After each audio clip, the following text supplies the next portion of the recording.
Cuman ya gua lihat nih dari warisan ST ini, back kita tangguh harusnya ketutup sih. Iya. Kalau enggak ya carilah asisten yang Fokus untuk defensif, untuk ngasih nasihat-nasihat.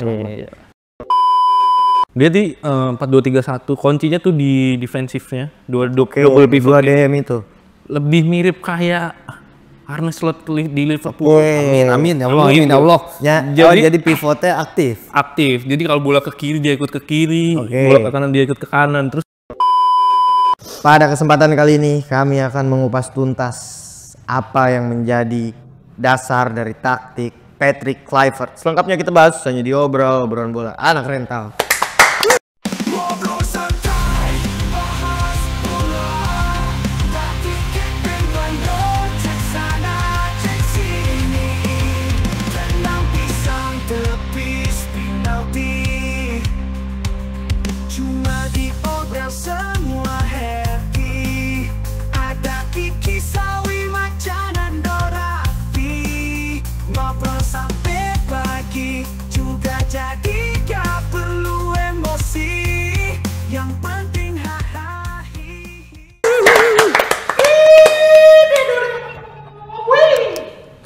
Patrick Kluivert kayaknya masih seru ya bahas timnas ya, karena ini angin-angin surga bagi orang-orang yang nggak alergi perubahan. Benar. Excited gue malah. Lu excited no? Sama gue juga. Iya, sudah seharusnya kita nggak terjebak sama satu peristiwa terus berlarut-larut gitu. Harusnya kita bangun optimisme, kita cari tahu, kita harus kritis sama pelatih baru dengan cara mencari tahu apa gagasan dia, apa ide dia. Nah, kalau kalian malas nyari, tinggal tonton aja video ini karena di sini kita bakal mengupas tuntas apa aja yang jadi kekuatan Patrick Kluivert selama dia melatih, apa aja yang bakal jadi andalan dia, formasi, taktik dan lain sebagainya. Kita bahas soal Patrick Kluivert nih. Terlahir sebagai 100% Belanda. Patrick Kluivert pasti besar dengan iklim sepak bola di sana ya, yang dimana total football itu menyerang. Pertahanan terbaik adalah menyerang. Nah, dan jangan lupa dia striker. Dia seorang striker. Pelatih striker juga. Pelatih striker juga ketika aktif bermain menjadi striker. Yang jadi menarik, orang ini terpecah nih. Terpecahnya banyak soalnya nih irisan, ada yang STI, ada yang Kluivert, ada yang Kluivert pakai 3 back, ada yang Kluivert pakai 4 back. Tapi lu ngeliatnya bakal kayak gimana non? Sebenarnya sih kalau ngeliat dari track recordnya di klub Turki ada Demirspor sih cukup ofensif sih Kluivert sih. Dari statistik tim dia mampu cetak 49 gol. Oh, dari 20 match? 20 match. Produktif banget. Cuman ya itu, walaupun di sisi defensifnya agak lemah. Dia kebobolan 29 gol dari 20 match. Oke, menarik. Cuman ya gua lihat nih dari warisan ST ini, back kita tangguh harusnya ketutup sih. Iya. Kalau enggak ya carilah asisten yang fokus untuk defensif, untuk ngasih nasihat-nasihat. Tapi ini kayaknya maksudnya nggak tahu ya, karena ini masih abu-abu banget. Cuman asumsi prematur gue berkata kalau STE fokus di defense depannya jelek banget, sementara Kluivert bisa jadi kebalikannya gitu, bisa jadi. Cuman mudah-mudahan sangat mungkin bertahan dan menyerang sama bagusnya gitu Kluivert gitu. Tapi lu ngelihat Kluivert gimana dengan yang tadi statistik yang dipaparin? Iya, dengan dia 49 gol dari 20 laga walaupun kegolan sekitar 29 30 gol ya.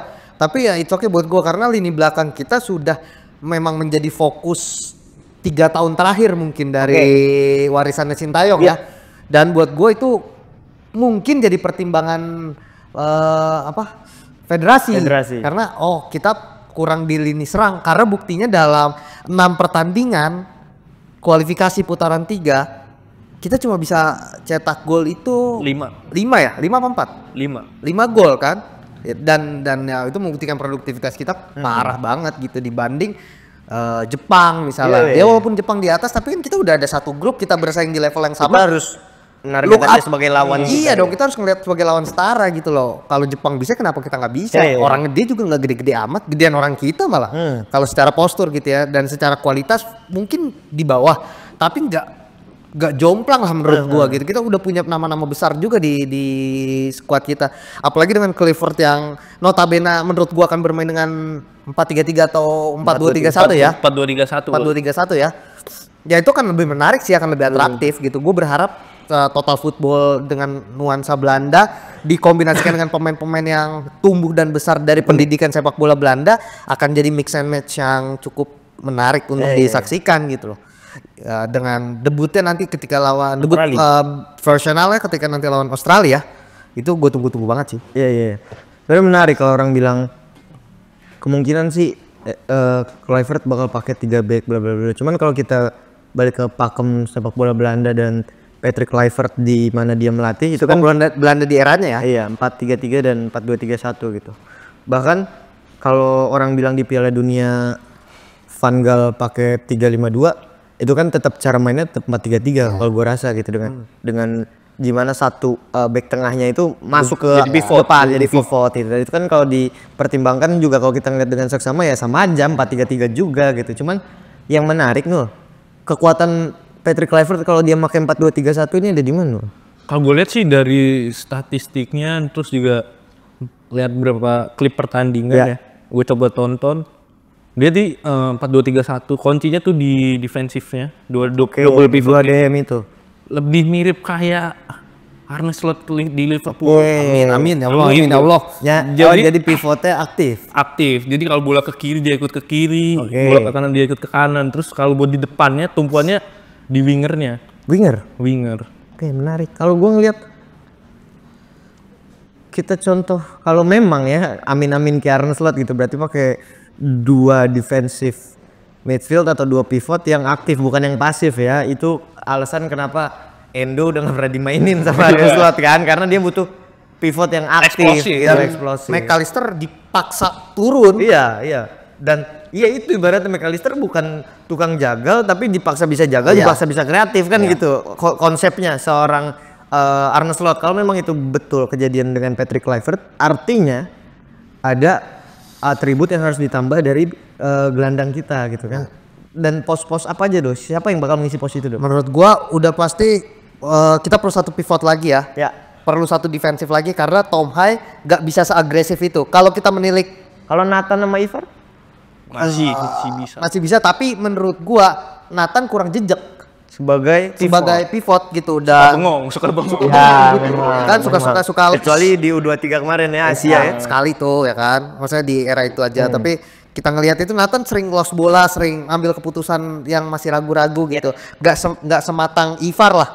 Ivar sementara kalau memang dengan bermain 4-2-3-1 gue yakin Tom Hai akan didorong ke atas. Jadi number 10. Iya banyak yang bilang bahkan kalau kita lihat susunan line up prediksi Coach Justin menurut gue nomor 10 di situ ada Marcelino ya. Dan menarik juga sih sebenarnya Marcelino ditaruh di situ dengan Tom Hai dipaksa menjadi double pivot bersama Ivar, tapi gue sih lebih berharap entah Tom Hai dinaikin ke number 10 gitu ya atau Marcelino, tapi semoga kan Pak Erik juga udah bilang kan Jairo lagi diproses nih. Gue sih berharapnya Jairo dengan Ivar akan ngisi posisi double pivot itu lebih menurut gue lebih solid aja. Karena Jairo lebih agresif kan, lebih eksplosif kan. Sementara Ivar lebih stylish. Sementara kalau Ivar dan Tom Hai dua-duanya stylish. Wasit dua-duanya jatuh. Kali dua. Oke, kita lanjut aja. Iya, dua-dua lebih stylish lah kalau Ivar dan gue perlu satu yang memang agresif gitu ya, yang tukang jaga dan pekerja kotor. Dan Jairo dengan perawakan dia kan fit in gitu ya kan, cocok lah, serem gitu. Sini judge by appearance dulu ya. Jelas. Suka gue lawan juga seger. Iya bener. Sama kalau berotot kayak era-era striker kita ngelewatin Bio Paulin kan segen juga. Pasti. Ada ancaman di situ dan ya winger balik lagi.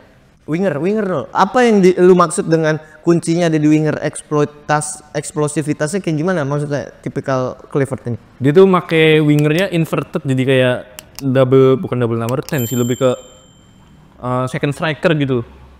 Iya kayak Salah Mane lah ya. Salah Mane banget lah. Cut inside lah ya. Inside dan strikernya tuh lebih jadi target man tapi yang buat tembok gitu. Oh I see, oke. Gue berharap winger kita ngambil satu pemain winger kanan yang punya kaki kiri sih. Winger kanan punya kaki kiri. Iya, karena di Jadi kiri Saka kan ada Miriano, Emiliano Jonathan. bocah Depok, Emang orang Depok Gue Kidal ya? Kidal. Ah itu maksud gue yang kita butuhin winger kanan kaki kiri karena di kiri kan udah melimpah tuh Ya. yang pakai kaki kanan, bahkan Eliano aja bisa ditaruh di kiri Ya. kan, Marcelino lah bisa ditaruh kiri, overall Struwik bahkan yang kaki kanan, tapi kita kekurangan pemain dengan kaki kiri untuk cut inside ke dalam gitu. Dan ini bakal jadi hal yang menarik ya. Semoga si siapa? Miriano. Kalau nggak Manhoof, Manhoof ya. Manhoof bisa juga tuh. Menarik karena ini juga mau jatuh nih. Karena kita lihat aja nanti gimana strategi yang benar-benar dibawa gitu. Yang jelas kalau gue lihat memang kita kalau mau menerapkan strategi itu perlu ada pemain tambahan lagi. Pasti. Buat memuluskan rencana Patrick Kluivert lah. Gue rasa sih feeling gue entah 2-3 pemain akan datang sih. Buat Maret ini. Iya kayak udah transfer sih pasti 2-3 pemain akan datang sih. Dari Pak yang jelas Jairo udah paling deket nih. Ya. oleh resmi. Oleh udah resmi, nggak usah dihitung lah Oleh lah. Udah pasti Oleh tuh. Jairo Dan Baker belum ada kabar nih. Mitchell Baker belum masih ditelusuri Masih katanya kan. ditelusuri. Ya semoga Miliano sama Kalau Manhoof dia nunggu 3 tahun. Kenapa? Dia kan di U21 Belanda main pas habis Covid tuh turnamen Udah tunggal. satu emang dihitung loh sekarang. Karena dia mainnya pas udah umurnya di atas 21. Oh. Paes. Iya, sama kayak pas, bukan paes, pas. Oke, kalau gitu kita lihat aja nanti lah dengan racikan Patrick Kluivert besar bersama Dani Lanzat dan Pastor ya. Pastor kita lihat gimana nanti. Pokoknya teman-teman jangan dulu yang ada darah Maluku ini siapa? Dani Lanzat. Jangan dulu pesimis. Kita lihat dulu aja. Kita berikan tutup. Kita berikan Aja, Bang. kertas kosong lah pokoknya buat menilai semua orang. Oke, kalau gitu sampai bertemu lagi di obrolan selanjutnya. Obrolan bola anak rental.